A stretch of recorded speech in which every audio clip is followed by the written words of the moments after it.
Over on Jaguar Gator 8, a new college football video is out. In this video, we talk about a bizarre controversy involving Kansas State and the country of Japan from the 1980s. Click the card in the upper right corner to watch.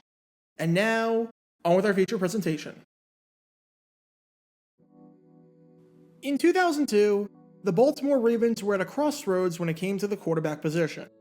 Despite having an incredible defense featuring tons of Pro Bowlers and eventual Hall of Famers, and despite winning a ton of games and being one of the best teams in the NFL because of it, they were being held back significantly by the lethargic play of their quarterback.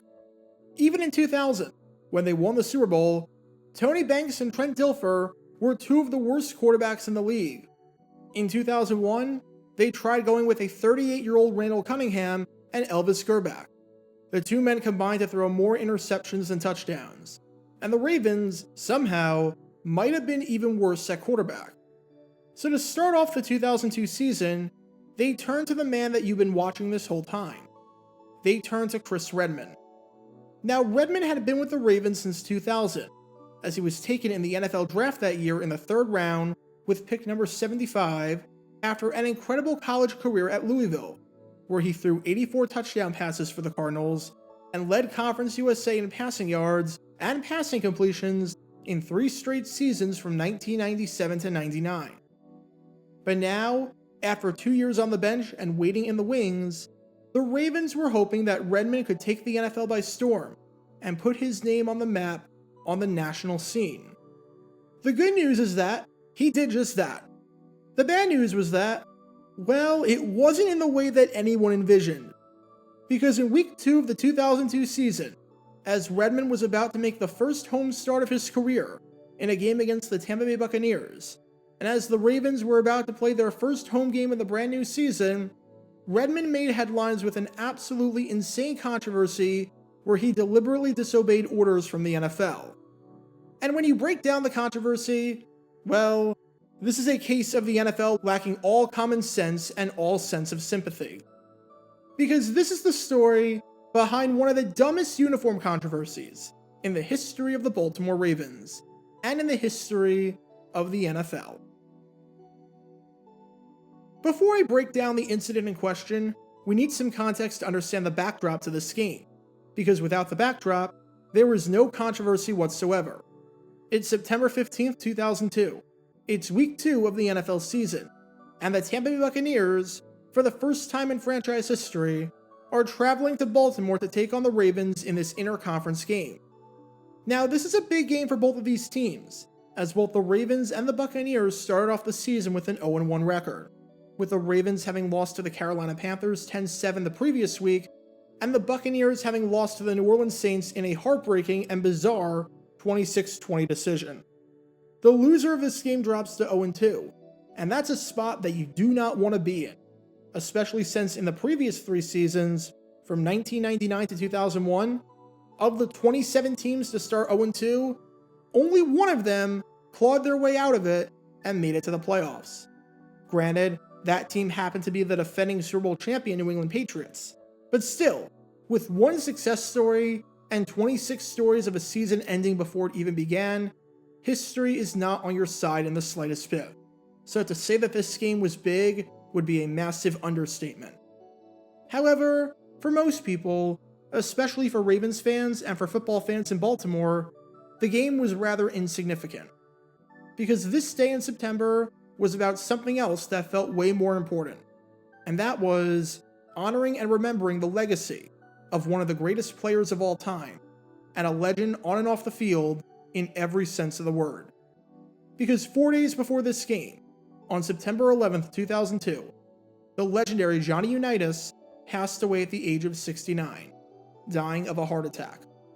I would be here all day if I listed every single accolade and every single award that Unitas received in his career.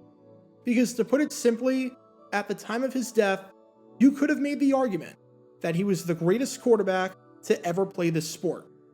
In his 18-year career, he made 10 Pro Bowls, making it every year but one from 1957 to 1967.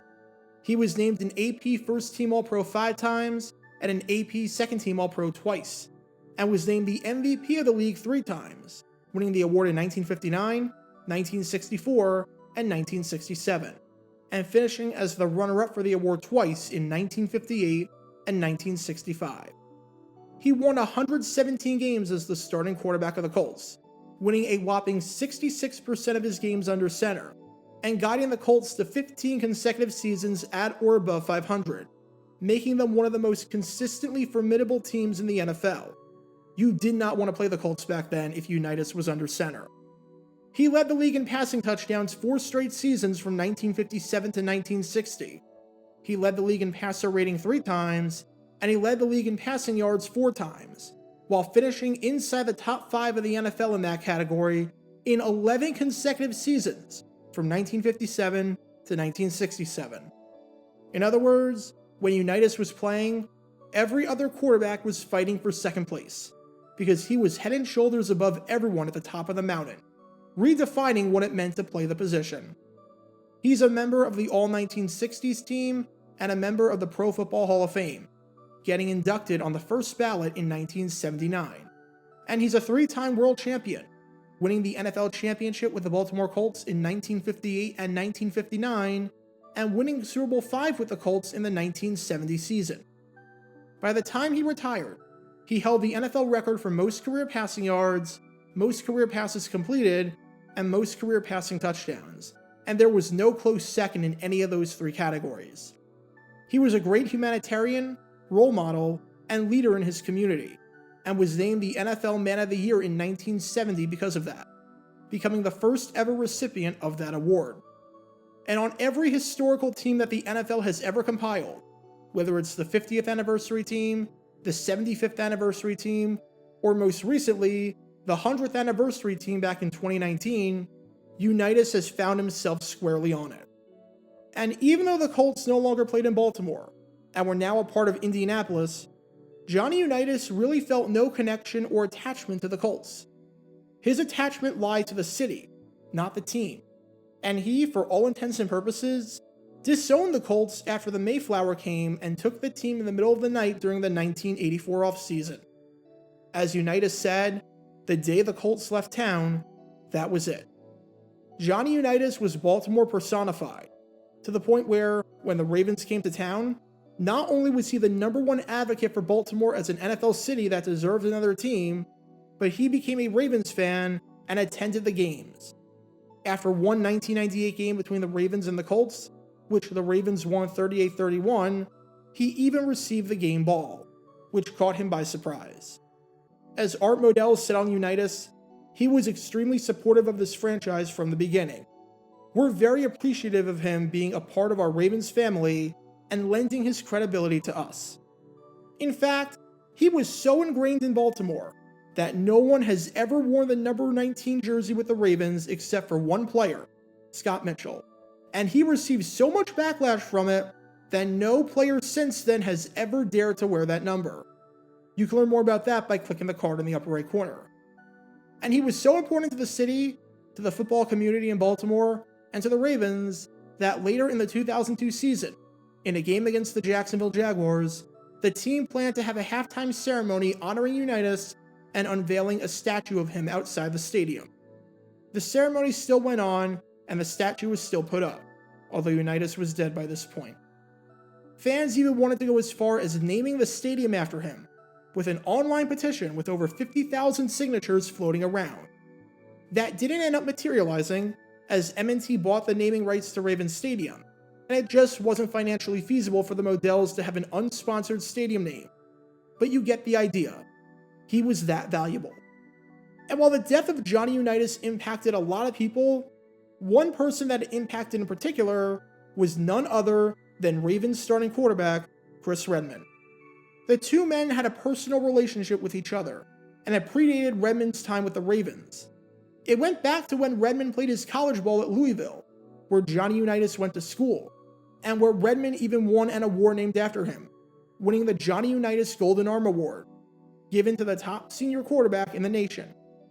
Unitas was a great mentor and a great friend to Redman, and Redman said on Unitas, "He's had his arm around me since my college days. He was such a great person. I'll miss him so much." Redman continued, saying, "Like everyone else in Baltimore, I lost a hero. He was definitely my hero, my mentor. It's going to be tough not to see him on the sidelines, especially this Sunday and the rest of the year.